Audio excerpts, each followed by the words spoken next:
यहाँ के पुलिस प्रशासन, जिला प्रशासन सरकार के दबाव में है। और जिस तरह पीएलएफआई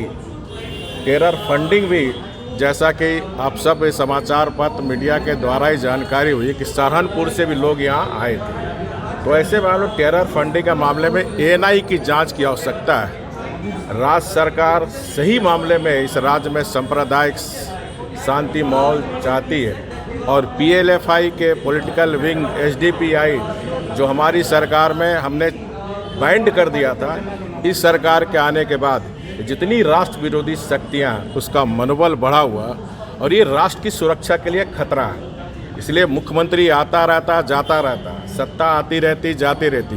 ये राज्य और देश का सवाल है। तो एएनआई का अविलंब इसमें इंटरफेरेंस हो, और राज्य की 3.25 करोड़ जनता ये चाहती है कि जो वर्तमान में हेमंत सोरेन की सरकार है, जल्दी से बोरिया बिस्तर बाहर बांध कर इसको बाहर फेंका जाए। और जैसा कि अभी हमें पंडित जी ने जानकारी दी, ये लोग मंदिर के अंदर अपनी पूजा में मग्न थे,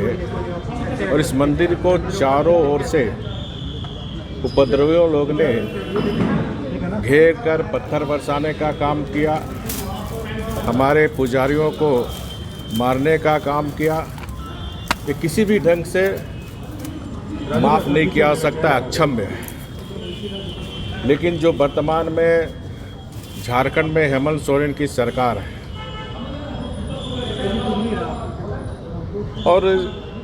जब भारत सरकार ने एडवाइजरी जारी की थी कि जुम्मे के नमाज के बाद कुछ अशांति की खबर आ रही है, तो ऐसे समय सभी राज्य सरकार को अलर्ट रहना चाहिए। और जैसा अभी पंडित जी ने जानकारी दी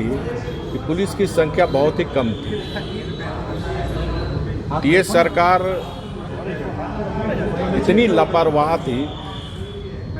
और इस सरकार के लापरवाही के कारण ही ये जो नमाज के आड़ में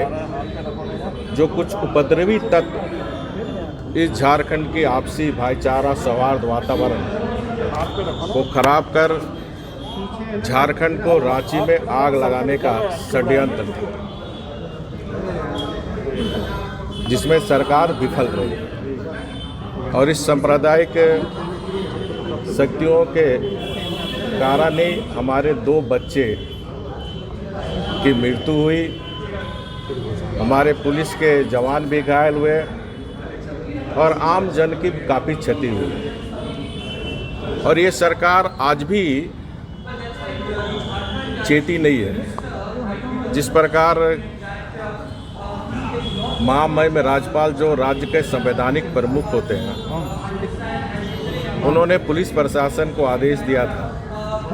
और ये पुलिस मैनुअल में भी है, जब कोई अपराधी या इस तरह के घटना में कोई अपराधी अगर गिरफ्तार नहीं होता, तो उनका हम सब देखे भी है स्टेशन में पोस्टर, ताकि प्रशासन को सुविधा हो। आम जनता से सहयोग मांगा जाता है, लेकिन 5 मिनट के अंदर पोस्टर का लगना, फिर पोस्टर का हटाना, ये कहीं न कहीं सांप्रदायिक शक्तियों के आगे सांप्रदायिक वोट लेने का एक बहुत बड़ा षड्यंत्र है। तो इसकी भी जांच होनी चाहिए कि पोस्टर लगने के साथ ही पोस्टर किसके इशारे में पोस्टर हटी, ये भी जांच का विषय है।